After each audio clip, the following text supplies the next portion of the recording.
Hello, selectors, and welcome back to the Lifebirds podcast. I am Andrew, and that one is... I'm Tiffany. Welcome back to the Lifebirds podcast, a Wixoss podcast where we talk about all the Wixoss things and only the Wixoss things. That's true. And Tiffany? What?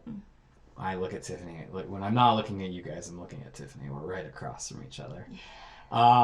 Tiffany. What do you want? It's been a while. What do you want?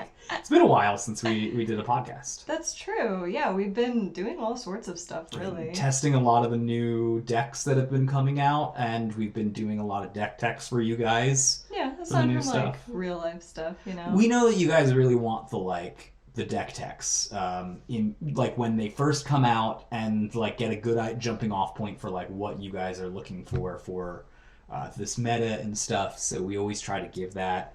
Our highest video that we always get like views on is the tier list. It's the one where I just literally rant to a spreadsheet about what I think is good. Yeah.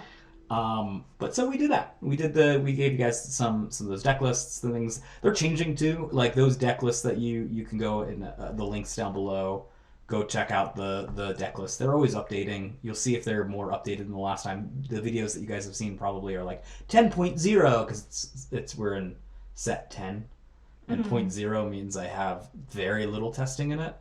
Whereas like Milulun is it's going to be on 7 after this podcast, which means I tested it a lot. Yeah, you've really been playing around a lot with your, what you call, spell slinger deck. Yeah, it's because it's fun. I like it. You've also been doing other stuff with the channel, too. It's not just deck techs. You've released some, what would you call them? Like manga recaps? Yeah, like lore videos, I guess, is what they are. So, yeah, speaking of which, I'm going to pull up a comment recently here about some lore video stuff too, because I still like shouting out some of your comments. Yeah, we still read all of them. Thank you so much for always commenting on our videos. And the other thing that we putting out too is you guys have been sending us deck lists of what's been winning in your locals for these ceremonies.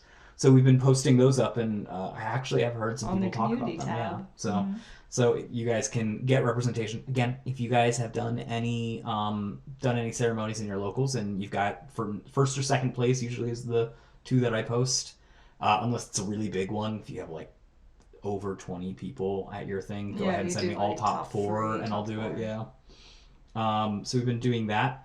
But I wanted to give a shout out to Yushin Wixoss, who on one of our videos explained for me Hanare. I didn't know who Hanare is. I didn't watch the Hanare. I didn't watch the movie, so I've got a gap in my knowledge. And he said, or she said, they said, Black Elrigs mostly have extreme personalities. Iona eagers for battle among powerful Elrigs. Urith expects awful endings for people. Gozuko can't obey others, and Hanare doesn't really want to give up spending time with Urith until the world ends. So in the game, Hanare is one of the most direct and violent Black Elrigs. Wow. So it's like kind of one of those. Yeah, it's kind of one of those things where Wixoss has a little bit of weirdness to their color pie division. So I guess Black is like doesn't necessarily mean they don't like, or like White likes battle, right? Red likes battle, but Black likes it particularly violent or extreme on the emotional end. Sure. I mean, I guess Wixoss's like colors are only weird if you like compare it to other card games, where like the colors are the jobs and qualities, the jobs and like features of the colors are much more defined, especially when it comes to like creature typage, if you want to call it that. But I kind of like that Wixoss is just like, there's like a general idea of like what these colors feel like, but not necessarily like what they do. Yeah, exactly. Another shout out is to Outlaw Otaku, who said Kino, which I didn't know what that was until I Googled it, and it's like it's like a term that means like for videos that like say exactly what need to be said in a short amount of time without much extra. Oh, I like those. Yeah, I do too, actually. I'm glad that was noticed. That's a push we did on the lore videos, because we wanted the lore videos to be very simple, digestible, and like you get the information, move forward with it. Also, it helps on the editing, for my end to just like the shorter videos. Exactly. Unlike the podcast where we come here to just kind of like chat, talk, discuss things. Yeah, what a nice and quick lore video. Makes me wish the Diva anime had stuff like this in the other episodes. It was a major letdown compared to the other two phenomenal Wecross series. Which I give just take. It's just take. No, I don't think it's a hot take. I think we're the ones with the hot take, being like, we like Diva alive. We do like Diva. Okay, listen, we're not alone. We're not alone in that though. Like, because we have shown people that we've like been trying to introduce to the game. You know, like maybe like an episode or two of the original anime, or like I guess you could call it like series 1, and then we'll show them an episode or two of Diva, and they're like, "Oh, this is way more fun," and they're right. It is more fun. It's less more, end of the world. Everything's awful. I say it's more palatable. It's more marketable to a wider audience. Like.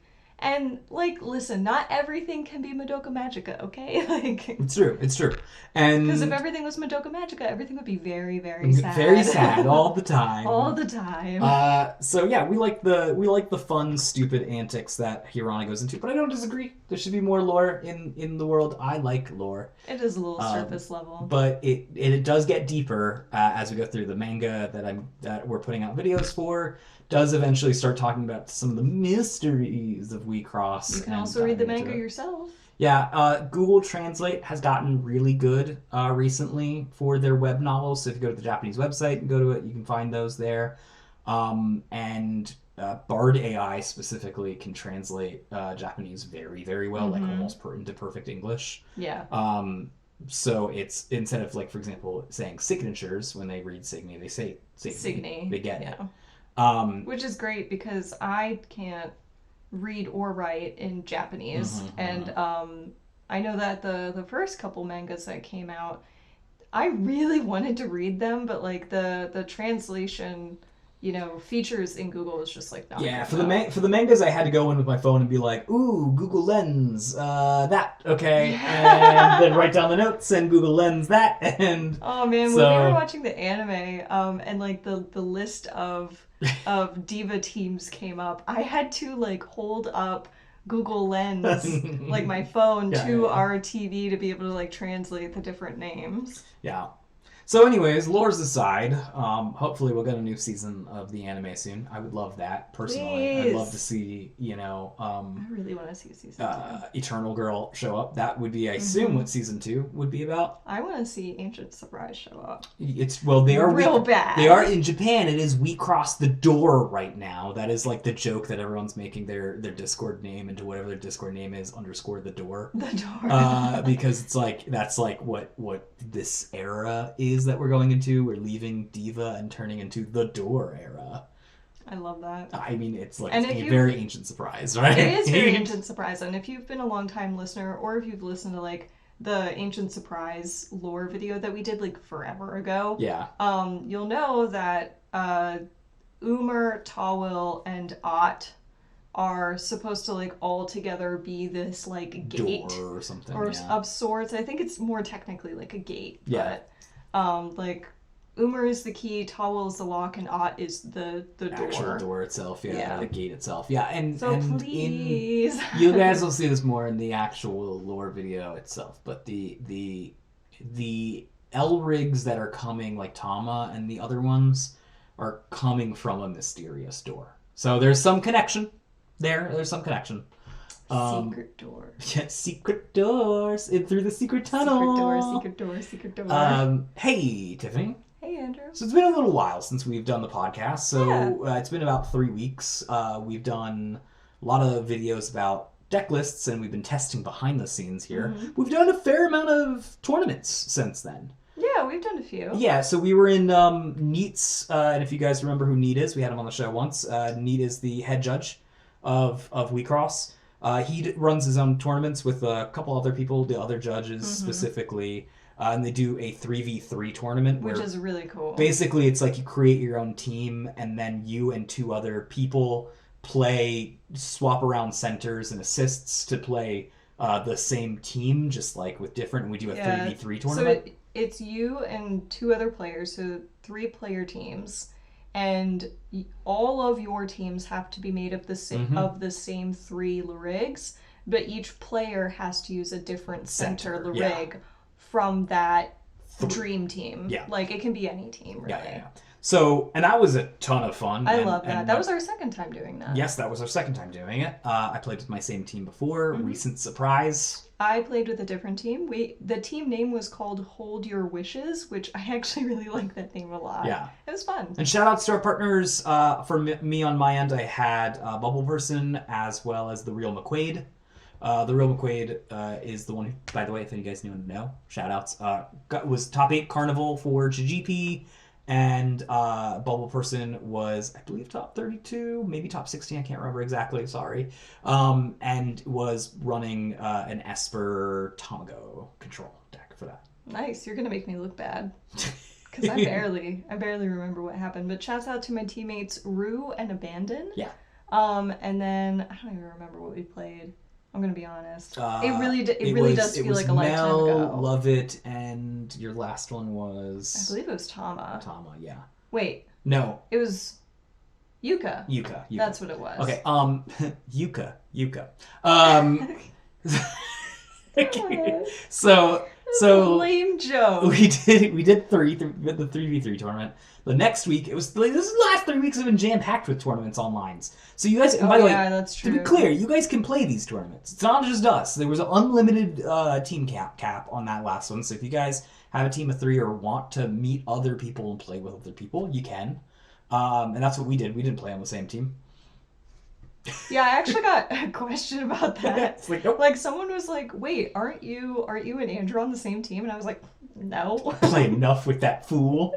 No, it's just that like, you have your team that you want to play with. I wanted to branch out a little bit because I really like the appeal of the 3v3 tournament. Aside from it feeling like a diva battle, like a real diva battle. Yeah. Is like getting to know other players, play with them, build these like really kind of almost like off the wall decks. Like who would have ever thought to put together like a Yuka ML and a DJ Love It deck, because one of my teammates really wanted to play Love It, and so we were like kind of trying to figure out how to make that work. How to make it all like work together. Plus you have like certain deck restrictions across all 3 players, so can't play X amount of cards. Six copies I think per it was team, 6 basically. copies per team. So if somebody wanted to play like 4 Lancelots in one deck, then the other 2 players would only be able to have like 1 Lancelot each, or someone else gets 2, or like whatever. I like it because it makes me like branch out more as a player. Try new strategies. And it's very like community oriented, and most people are just there to like have a good time. So you guys could play that one, and the other one that you guys could have played into if you haven't, and if you did, shouts out to you, was the Card Garden tournament. There's a link in my, it's like a link to a link. So there's a link to a Reddit thread in my videos that takes you to like another link that goes to the Card Garden Discord. If you just Google Card Garden, you can find it too. This is the EU, like sort of EU premier online tournament sphere that you can go against some of the best EU players, by the way, guys, which is a very good thing to do to like level up. Like I love playing against the really good EU players I don't normally get to play in the US, and it helps me to get better in general. I mean, anytime that you can like branch out from your like little bubble of like local players, it'll like help you, grow a lot. Point of views. So we played their ceremony. There was, I believe, 21-ish, a little bit more than that, maybe closer to 28. I can't remember the exact number. And that was their ceremony for Xenocluster. And I just put the deck lists out on the community tab. And you guys can check out the entire top 8 that was there. I snuck in at 7. I made a critical mistake. I probably could have gotten 4th if it wasn't for that, but it is what it is. I learned from it. Umir Clear is a hell of a card. I told y'all from set 0, let it be known. Shout outs to A Hunter, who got me, and I discarded 2 cards, and I was greedy, and he called me on it, and like you do. It is what it is. And so that was that week, which you didn't play because you were doing other things. I was busy at the time. But you played our ceremony today. Yeah, we just got back from it. We just got back from our ceremony at our little locals, yep. which was a lot of fun. I played mono white Tama with with Deus and Umer. Yeah. So the Tama clear aggro. Tama clear aggro, sure, whatever. And I played I just wanted to try it, so I had my Milulun, and it was off the wall and crazy. It was tight. I definitely felt like Milulun wasn't like top tier. You know, it wasn't like when there were some squeaky games. Yeah, it was like all the games were tight. I got it. I got the first place. Look at this pretty thing it that is very exists. Pretty. Show off that shimmer. Woo-wee. all right. No, it was a lot of fun. Especially because like we hadn't played with our locals in like a really long time. Yeah. And the thing that I love about our locals is they play just decks they want to play. Yeah. Which is great, and they're all really good for just decks that they're like, these are my favorite Elrigs, and I'm gonna beat you down with them, and you're like, shit, okay, I guess that's what's happening. Sometimes those are like the best kind though. Like sometimes the best players are the players that we're shaking the table. Sometimes the best players are the players that just really love the deck that they play, and because they play it so often, they're like exceptionally good at it, you know? There was not a game that I felt confident in. Yeah, my games were squeaky. Yeah, at the very end, one of my for top placement, right? The player I was up against was like, "Are you handshaking? Are you nervous at all?" I was like, "No, I just accept the fact that if I lose here. I can't. There's nothing I can do. I'm comfortable with losing this game." Yeah, it was a lot of fun though. There were some like play mats that we ended up gifting to a player that was their birthday. It was their birthday. Shout outs to your birthday. Happy birthday. If it's your birthday. Happy birthday. So, but yeah, that was great. When's the next event? We'll get some parties coming up. There's going to be the EU is going to have another ceremony coming up. Is that in next Card month. Garden? Yeah, Card Garden. So we've got that one, and then I'm sure another 3v3 is going to pop up at some point. I hope so. Neat loves those 3v3s, and let me tell you what, they're great. Yeah, they're really awesome. Fun, especially if you have a group of players that like you really like playing with, and that you like gel really well, and maybe you guys all kind of maybe like the same deck. It might it might be a good call. Well, let's go over it a little bit too, because this whole we didn't do like a proper. This is what we're talking about this week, because this is more of a freeform one. I hope you guys just like hanging out with us. Yeah, we're just catching back up, guys. We haven't seen you in a while. Yeah. Is more like a hey. What have you been playing? What have you been noticing? How's the meta? What's looking good? What's looking bad? Is there any sleeper cards that have been showing up that have been pretty good, especially in this new pack of cards that we've been playing with, and just kind of talking about it. So 3v3, it was an interesting one. It was like the first tournament really that we played with the new set. We're not in set 11. Set 10 is what we're in right now. And we got to try out some new cards and see if they're any good. I see you plunking away over there on your side, pulling up set 11 cards. I'm just getting ready, okay, because I'm a very visual person, and unlike some people, I can't just remember 300 cards. Well, the first card that I want to give a shout out to, and I know like normally this is the part where we would like put the cards up on the screen, but it's not happening today. We're just doing freeform jazz here, so I don't got it prepped like that. Sorry for anybody that hates jazz. Is Mew. Mew. It's the MYU. MYU. It's literally right there next to you if you want to just pick up the card. Because I had to buy another copy. That's why it's a good card. So I was like, see it? I don't know. I put the screen down on small so I could focus on talking to the audience and not looking at the screen. It's pretty good. It's a level 3. You pay an enter. When it enters, you can get a card back from your trash to your hand. It's specifically a level 1, and then you can put a bunch of level 1s under it. At the beginning of attack phase, you can vanish a card on the opponent's side that is equal to the amount of level 1s under it. More importantly, that ability is an action ability. You can put as many level 1s under as you want. That's an action ability, which means that it can be... You're getting very, very furious. Yeah! You can put... And I've done this a couple times now at this point. You get back a really cool utility level 1. Let's say like Yuki. And you vanilla something out with it, which is pretty good. Or it's an Exia, and you trigger Exia ahead of time, or move things around. You've got options. And then when Mew triggers. You put the one under it, so you kill a level 1, right? And then your opponent's like, I know this game. I can't get rid of it right now, but I can put out level 2s. And then on your turn, you're like, cool. Put a new level 1 under it, kill your level 2 anyways, right? Towards the end of the game, that card becomes not only card advantage, but it also becomes just like constant reusable removal. It doesn't just do it once; it does it more than once. Mm-hmm. That's a pretty good card, in my opinion. I just like it because the art's really pretty. The art is really pretty, which is really most of my opinion on these cards. Yeah. Oh, and for the 3v3, I was boring, and I played. We all played Esper. All of us played Esper. We got really close. We got 3rd place, so we got close on the 3v3. I think we ended up getting 6th. Yeah, you guys got team. there. Yeah, also, shout outs to Rue. I know Rue got 6th place, I think, at the ceremony, the EU ceremony.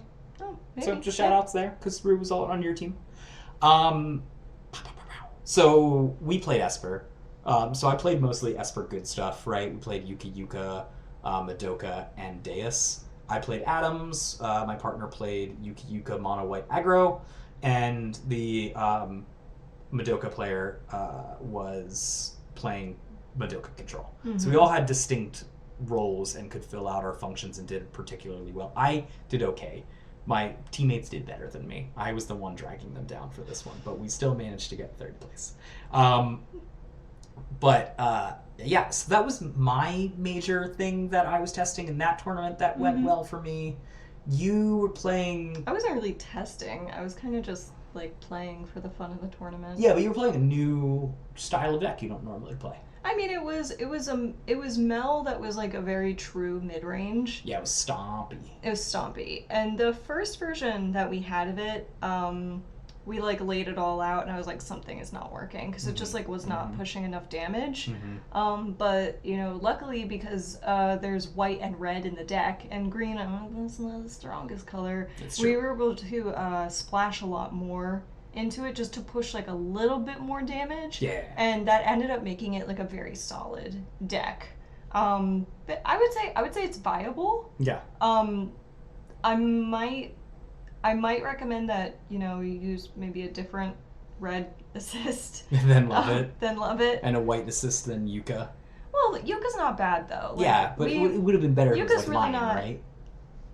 Yeah, I mean, there's always room for improvement. Akino may be another one, but like Yuka has her own like unique abilities. Yeah. Like Lion will dig and also like stop damage. But Yuka, while she digs, she can like increase your limit. So when you have a deck that operates on these like bigger Signies, then putting down like, you know, 3 level 3s in a turn is a whole lot of fun. Yeah, I mean, putting that, being like, remember Exia, deal with it. I know, really, it feels so rude, but like that's what it is. And then as far as like Lovett goes, like she was a fine assist like very early on in the game, but there's just like better red Loregs that you can pick from that will do the same thing and better. Yeah, but we were doing 3v3, so it was a little bit of humor. It was a cool challenge. It was interesting, but I do like Mel a lot though. Then we were a bit freer. Mel's still good. Mel's still probably the best green Elrig right now. I like Midoriko. I also like. I like Midoriko, but like her. Midoriko really feels like it wants to be an aggro build, and like I'm just gonna say it. Green aggro is not super great right now, which is strange because I basically converted this deck into a green aggro deck and it does great, but I am light on the green. Right? You gotta be heavy on the green for Midoriko. Oh yeah, that's because it's got its ability is green to do its effect. Midoriko, yeah. And so I like Midoriko until the Koala girl comes out in set 11, which is like basically green Ramel, by the way.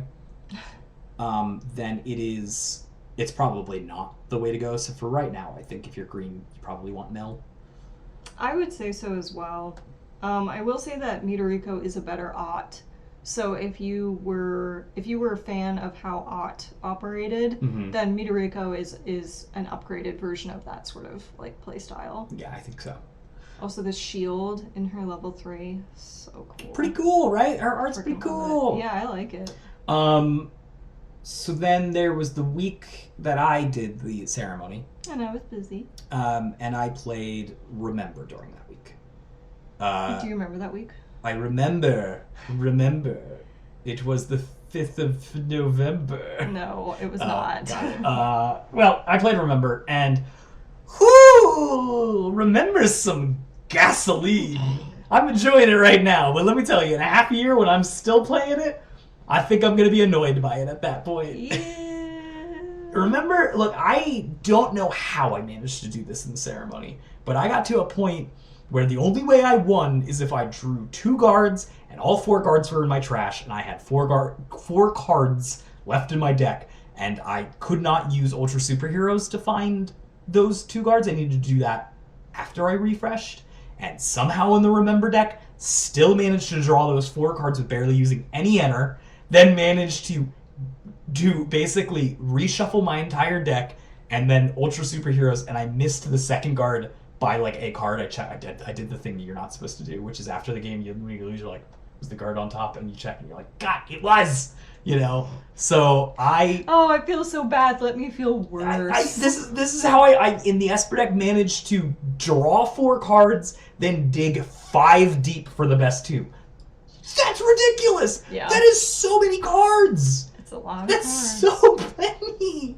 And I didn't get there, but I was close, right? It was like pretty majestically close.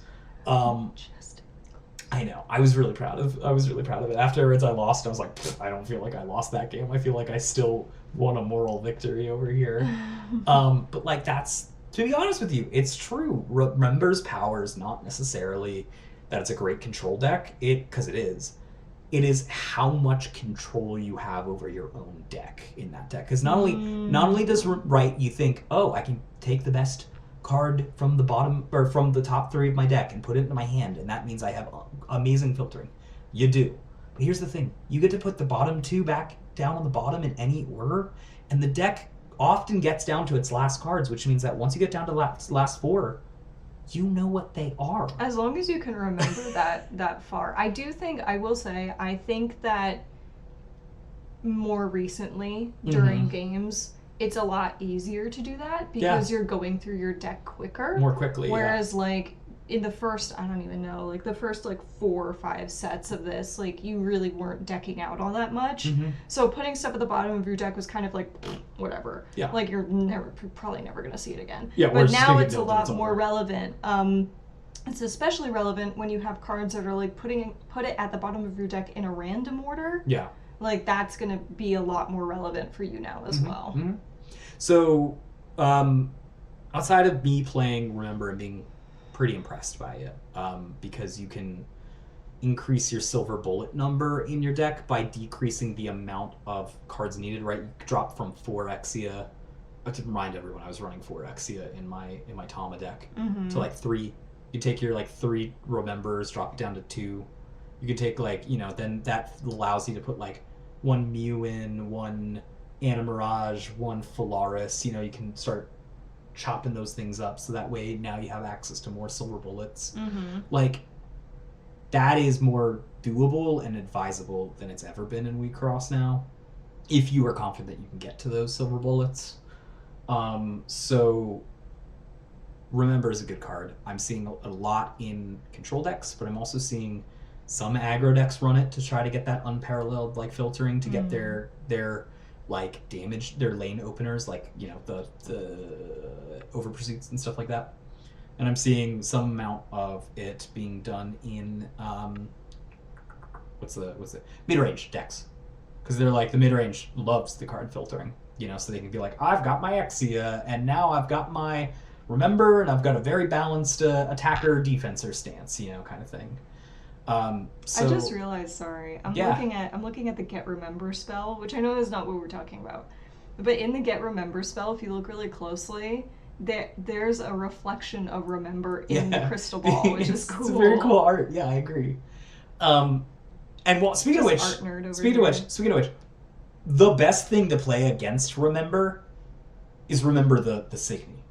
Oh, because remember the Signy taxes abilities and Ooh, remembers all abilities, with yeah. actions, right? So like, and it's tough to get rid of a 15k in that deck. It is pretty annoying. So it's like it sticks around for a while. It's kind of annoying. This all said, I do want to put it out there that, you know, we were kind of scared for a long time of DXM coming out. No, that didn't do too much. And because we thought it was going to be like this big splash and that, you know, everyone's going to run it and then it was just going to turn into this like Pokemon Legendary meta thing where everyone's doing the same thing. Yeah. And it really ended up not being that. And it also ended up being that, like, yeah, it was hard to play against, but it wasn't impossible to beat. And the same thing for Tama. Like, I know that Tama's absolutely everywhere, and like so is Esper, but like you can beat those decks. Like they're not unbeatable. They're just very popular and very powerful. So the Japanese and the American meta at this point, very different metas. Thank you for drinking our puppy. Just gross water sounds. But what I was gonna say is that don't feel like a Remember is gonna be like the end of the meta because like everyone's gonna play Remember or whatever. It's true. You will see a lot of Remember in the upcoming meta. In fact, you might see more Remember than you see Tama. But that doesn't mean that this deck is like indestructible. No. And in fact, it's not. That's the thing that I was really learning in the ceremony. There was that even though I had phenomenal usage and I felt like I was in control of all my games too, right? It still loses to Tama. Like Tama is still a really tough matchup. The Tama aggro, clear aggro, still a really tough match. Like you could control it, you could work on it, and like there's a way to like make it work well for you. But it's a tough match. I lost to DXM. That was another one, and that one I was just gonna lose to. Like it was just the way that things were going. I felt like I could have maybe squeaked it out, but it felt like a little stacked against me. There's some other builds that are just really tough. I think there's something to be said about American ingenuity when it comes to our stuff. Like, we do less holistically deck-wide things in our sort of metas, and we stick to like making a lot of good stuff just function. And so like that was one of the surprises from analytical thinking. That's one of the surprises from the Japanese GP people was they were surprised that there was this Madoka control deck that existed. And the truth is that Madoka control deck, it was probably the best deck of the format. I'm just going to call it. Woohoo. And better than my Tama that I brought for sure. And it just had all these pieces that beat a lot of these other things because the way that it was created was they said, what are the best decks? Cool. What are pieces that fix that? Can we start putting them together into one package, right? Yeah. So instead of thinking, hey, what's a really good card? What's really powerful? H2O. Okay, cool. Let's make a deck around this. They did the opposite. Yeah, let's try and like it's almost like you're magnifying like a card's ability because if you look at certain cards like by themselves, you're like this is whatever. Yeah. You know, but then when you really start like thinking about like the like how you can amplify what each card does, you give each card a job. And then suddenly you start getting these like kind of off the wall decks, but they work kind of well. But like okay, so what is like you look at it and you go, does Dea's Shield help Madoka win the game? And the answer is no, it doesn't. It's strange that you would attach it. In fact, Madoka mills itself out so quickly. Why are you trying to add more mill sections to it, right? Madoka or in Dea's Shield works better in DXM because it wants to mill itself because it's got Death Deck as one of its main draws, right? But what does Dea's do well? It stops damage. And I don't mean like, it stops Signy damage. I mean like it just prevents damage, right? It just prevents damage. Right. So what is that good against? Tama double swings. Tama aggro was a real deck. And not only that, there was Tama Esper that they were facing at the time too. And is it any good against the Dash Urana or the Adams decks? Yeah. The answer is because it stops Signy damage too, and so it ended up especially in the because the Adams decks like you're not attacking twice with your Larig, you're actually attacking twice with your Signy because your Signies are clearing lanes and then attacking through. So now you're just getting enter and preventing damage. Right. So Deus is a little awkward, but it's a catch-all, right? And that's something that took I think the Japanese meta a little bit by surprise. but they're kind of doing now with the meta, with the Mel stuff, because there's been a lot of increase in Mel in the Japanese meta as a direct result of what we did in Deus with Deus at the RGP, and it's like it's true, but it wasn't necessarily a holistic thought that got there. It was an answer to a question that that people then stapled into the deck. Speaking of other metas, should we talk about the GP that happened, I think, in, was it Italy? Italy, yeah. So I don't know. So the deck list that came out of that one's really interesting. Wacky. So Dash Hirana and Mono White aggro, and we're not saying clear aggro, Mono White, right? No, we're we're talking about white aggro. Ange double bounce. Aggro. Brutal aggro. Super aggro. If I had to make a guess, and EU listeners, get at me in the comments and tell me how wrong I am about this. Yeah, please. But I talked a little bit during the ceremony and was like, what happened? And they were like, okay, so originally it was supposed to be, we had 40 minutes per round, which is a fine amount of time, maybe 5 minutes too quick. Yeah. For best of 3, which is ridiculous. 40 minutes for 3 games. It's ridiculous. So everyone was like, yeah, we're bringing aggro. Yeah, right? you so have to bring your fastest deck, right? Literally everyone brought Dash Hirana and Mono White aggro, as well as Atoms and these things that just blast. Punch each other, right? Yeah, because you don't have time to be right. With your deck. And apparently day of, as they got there, that's when they were like, yeah, we changed our minds. It's gonna be best of 1. So it was best of 1 up until top cut. I would have been so angry. Pretty much everyone I think already brought their deck and was like, all right, this is what I practiced with. This is what I had. This is what I brought with me onto the train that took me from England over to here. Planes, automobiles, bicycles. So they it was I would have been so mad. Crazy aggro there. I think it's one of those ones you really look at and you're like, if I wanted to go hyper aggro, what are my options? You could look at that top 8 and be like, I have the options now. But I also think that's not necessarily normal. Yeah, when you were telling me what the deck list was, you hadn't told me the tournament structure. I was like, what is going on? So especially because the Japanese meta and American meta, we talk about how different that is. And then when you read me the deck list, I was like, what? I mean, there's no rules apparently. And then you explained to me the best of 3 whatever, and I was like, oh, makes sense. Yeah.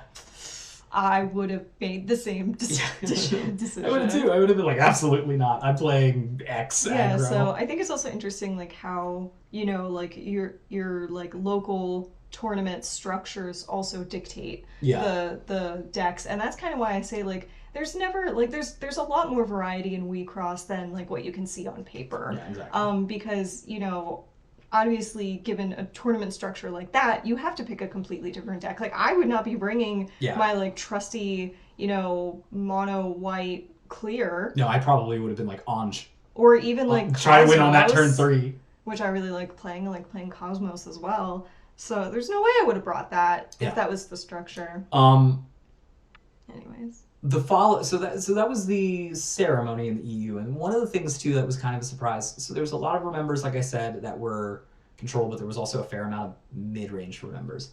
Another thing that popped up that was a lot used was Miluloon. Miluloon was the most populous deck. Cute. Where's your deck? Over here. Miluloon was the most populous deck. Guys, if you're wondering, how did you get a Miluloon deck case? The answer is, Tiffany and I are crazy people, and we print out a new deck list that we tape together ourselves. A new deck box for this is how we organize our gauntlet. And I say we, but I really mean Andrew. Yeah. Andrew does all of this. But we make little boxes for each. You can see which ones are worn and torn down by time. Don't. Well, mine too. That. Bang is over there, and it looks like a rat chewed on it.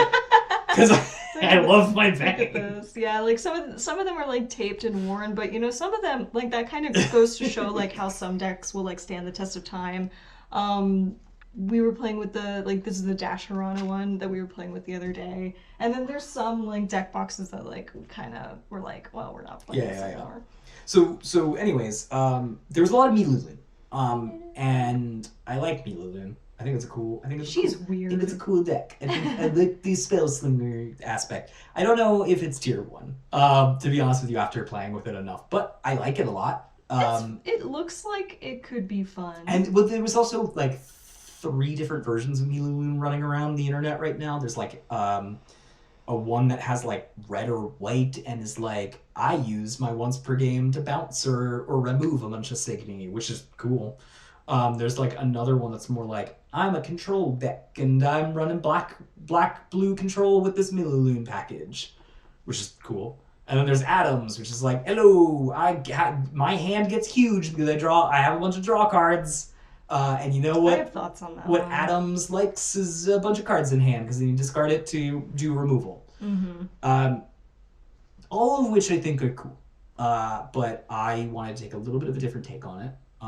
And I took it and said, I don't really like the Adams build because Adams needs Signy to function. And when you're packing 10 to 12 spells in your deck, then you don't have Signy. You don't have a lot of Signy to function on with. Let alone things that just have like the Adam type on them. Not to mention H2O. Guys, H2O is not a Signy. It is a Signy. It's not a Signy. It's a Rise Signy. So H2O is a spell. So I don't know if you really want to be running 16 spells. Yeah, H2O requires a card, a Signy. Yeah. To be under it. So if you have a mostly spells deck and you've got 4 spells in hand and then 2 H2Os, you have 6 spells in hand. When Altiers and I were trying to make Adams work for the GP and we were like testing pretty heavily for it, at one point we were running 20 level 1 Signies in the deck. And that's because like you run 2 Animirage and 4 H2Os, and you need something to rise on top of, right? To make your 3-3-1 splits. So often your splits were 3-1-1 rise, right? That rise would be the thing. So I'm not saying don't run Adams with Milaloon if that floats your boat. I'm just saying I think there's a fundamental flaw with that. I think I would agree as well. Especially because Milaloon wants you to like discard spells, but Adam wants you to discard Signies, but Milaloon also wants you to discard a Signy and a spell, so now it's kind of like you're splitting your resources across 2 different like functions in the deck, where like, you know, sometimes we talk about like packages that you can put in your deck. And the packages are pretty, like, self-contained. Like, anytime, like, I'm going to say, like, Terror Beast or whatever. The Terror Beast packages that you can put in your deck are pretty self-contained. Terror Beasts relate to other Terror Beasts and so on and so forth. And while there's some things... It's basically 6 cards that you put in there, But those 6 cards are not really dependent on other cards in your deck. No. Whereas, like, if you're running Milaloon with Adams, then Adams needs... you know, to be fueled by cards in hand, but so does Milaloon, but they're different and they're the same. They're asking for different things almost. You guys know, you guys get what I'm saying. I just think that it's I'm not saying it couldn't work. I just think it's going to be a lot more difficult than people I think there's a term in, I like using other games as a way to learn other things about the game that you like to play. This is probably a Magic the Gathering reference. It's not. It's a D&D reference. It's called MAD. Multiple Attribute Disorder, I think is what they call it. And what it is if your character is like, well, the function for my character, I need a 20 in strength, I need a 16 in dexterity, and I need a 16 in my charisma, but also I need my constitution so that way I can have HP in the thing. You start splitting everything into multiple camps, and you're like, I managed it, but it took everything to manage it, and my payoffs are not great now. Yeah. Also, Andrew's been playing hours of Baldur's Gate 3. Book of the Baldur's Gate 3 podcast. No! What companion did you choose? And do not who's your love that. interest? Put it down in the comments down below. Don't put it down in the comments. I don't want to read that. No, Wixoss comments only. Or, put it down there to spite me. I don't know. Do it. It says a lot about who you are. So it's mad. Yeah, you're just you're splitting a bunch of stuff up. You're trying to build 3 houses, laying a brick on each house, and you're just not going to build a house. I think so. I agree with you on that. And The payoffs are... Look, I've got a fair amount of... like I said, I'm going... This will be the revision 7 I'm doing in a second. And I've done it enough to be like, all right, I think I figured out how this deck should work. I don't know whether the deck is good or yet not. That's testing that takes time to do. And I don't got that time right now. Like, we'll see. We'll see. They'll announce the GP, and I'll be like, well, now I've got that time. But like, I'm not mowing my lawn. I'm testing. I got cards to do. Got cards to sling. Yeah, but it's I think there's the thing there. The Hive Mind figures stuff out too. I'm gonna give some shout outs here to Fruits. Fruits? Yeah, he got 4th place at the ceremony. He was running Mililune, and he was running I wasn't sold on Afternoon Tea Party because it's a Dream Team piece that, yes, it gives you enter every single turn, which is pretty good.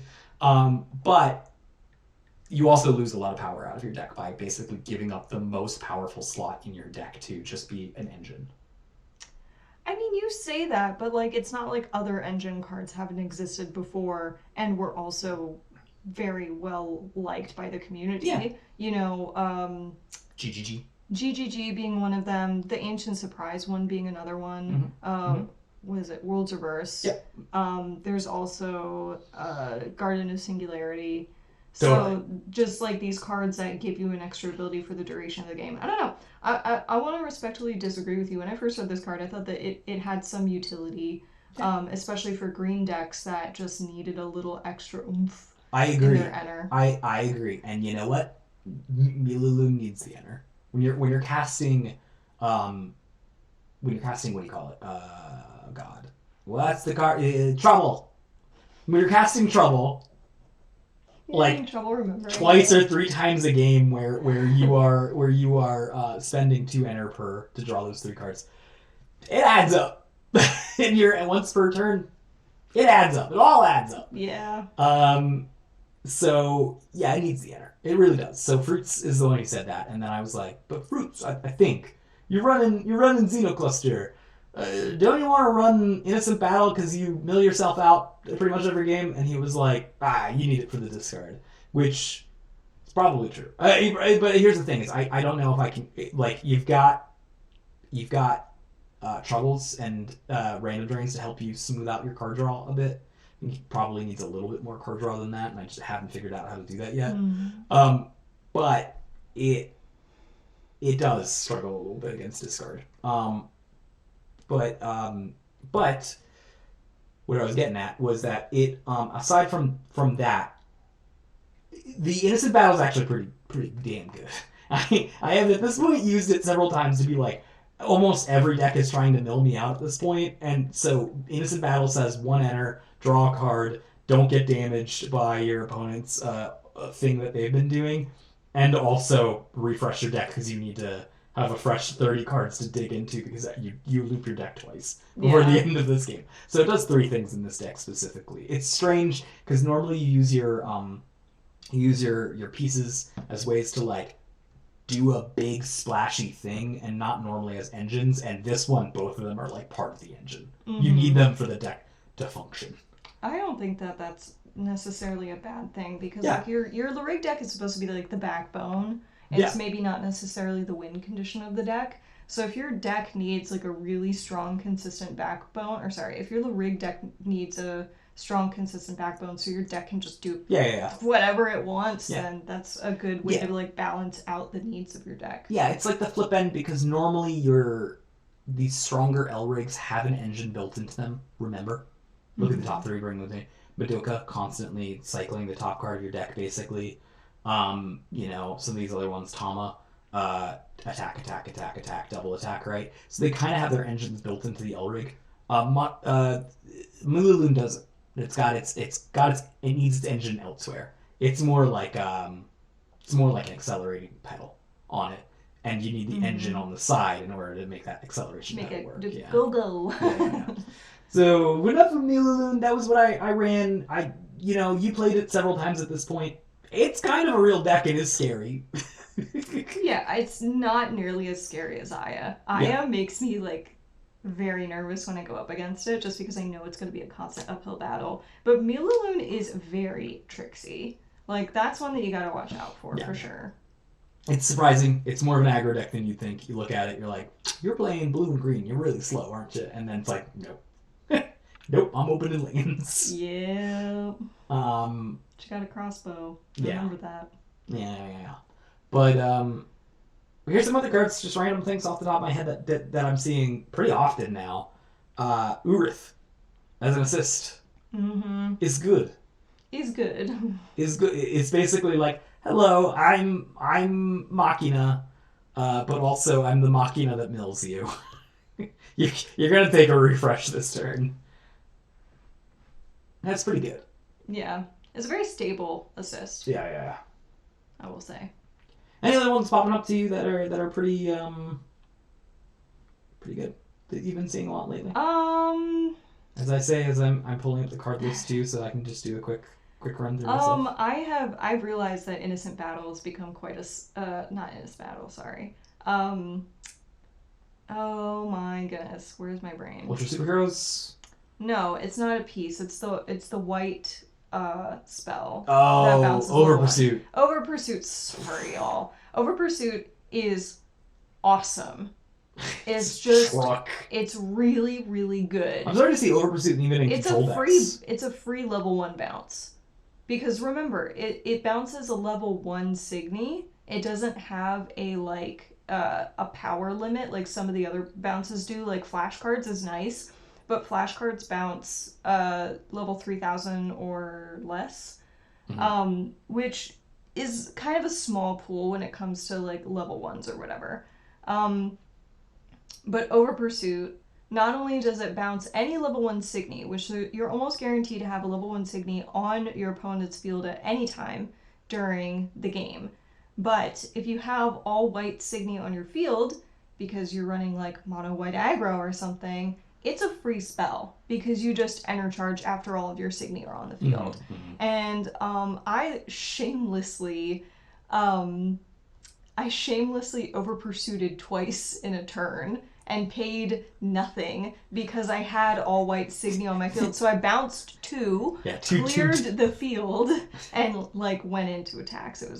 It was insane. Yeah. I really come around on that spell. Yeah, that's gone higher in my pick order. Exia also has gone higher in my pick order, which sounds dumb to say because Exia is a good card. But like even in the Esper Mirrors, like Exia is really good. And you'd think like Exia is really good in the aggro deck. Because it stops aggro. But it's actually just as good in the Esper Mirror. Because you play it and you're like, we're slow. You only open 1 lane per turn. Now you're opening up 0 lanes per turn. And it's like, it takes a while. Another card to shout out is Madoka Memoria. Less because it's ability and more because it's Life Burst, which is because that Life Burst has been around for a little while. Just so you guys know what the Life Burst is, the opponent has to discard 3 cards to attack with target Elrig or Signy. Specifically, it's pretty good because we're in a meta where like you do 1 damage with a Signy and then you do 1 damage with an Elrig, and that's because that's the safest way to attack. Right? By the time you deal 1 damage with a Signy, you'll hit something that says vanish target up, and you'll be like, all my stuff is downed. Or I've already dealt my damage, so it doesn't matter, you know. But targeting the Elrig in the thing, it's pretty good. It's pretty good. Madoka has a good ability too, where it's getting kind of enter charge cheat in blue, which is nice. Its auto twice a turn is actually pretty nice. When you're running like discard decks, I imagine we're gonna see this a lot in like high decks coming up. And then the last one is Artemis, which Artemis has very cool artwork. I do like the artwork a lot. But Artemis plus Toyuki plus Xiaoyun plus Stop Sign is the you always call it Stop Sign, so now it's in my head as Stop Sign. Driver's Ed. Okay, listen, I had to refer to the card somehow before we had the translation. Yeah, the card's name is Driver's Ed, but all I could see was a stop sign, and it stops things. So that's what I called it. It's so there's a good they're playing the thing specifically, Driver's Ed and Artemis as a critical mass of 8 cards in your white decks can lead to some pretty good results when everyone's playing Urith or Machina. Mm-hmm. You can play around it. Hint. The correct answer is just go, yep, I can't banish anything and grow it anyways just to keep growing on time. Yeah. Because if you play into the awkwardness, you probably lose those games. The games that you don't play into it and you just accept the fact. Yeah, push the awkwardness back on your opponent. Yeah, and basically you grow it and you go like, yeah, good thing you guys saved yourself a damage, but in the end I'm still going to Urith on time. I'm still milling you and I'm still going to Machina to stop this lane on when you attack back. That's the right move. It just is. It's a good package. I mean, you put it in your white decks here and you go, okay, I'm gonna dunk on these decks that are using these generically good cards. Mm-hmm. Yeah. I do like the art, though. The art is very cool. Yeah. Or you play Yuki and you vanilla one of them specifically. It can get vanillaed. And then you go, Machina anyways. That's also true. Yeah, Yuki is such a staple. I don't even think we need to go over that one just because we've gone over that one at length. Yeah, that's the more or less the stuff we've been seeing in the last couple weeks as we've been playing in this format is starting to get into its settled age. Mm-hmm. It's settled. Yeah, when's the new set coming out? December? December, yeah. Sometime in December, yeah. And then of course we'll have a whole new slew of videos and thoughts and feelings and hot takes on that one as well. It's true. All right. That's everything, I think. All right. Well, thank you all so much for joining us on this Lifebird podcast where we birdwatch. Tweet, baby. All right. Yeah, just flip a life burst. You know. Just do it. Just do it. I mean, until you stop doing it, you just keep doing it. Subscribe.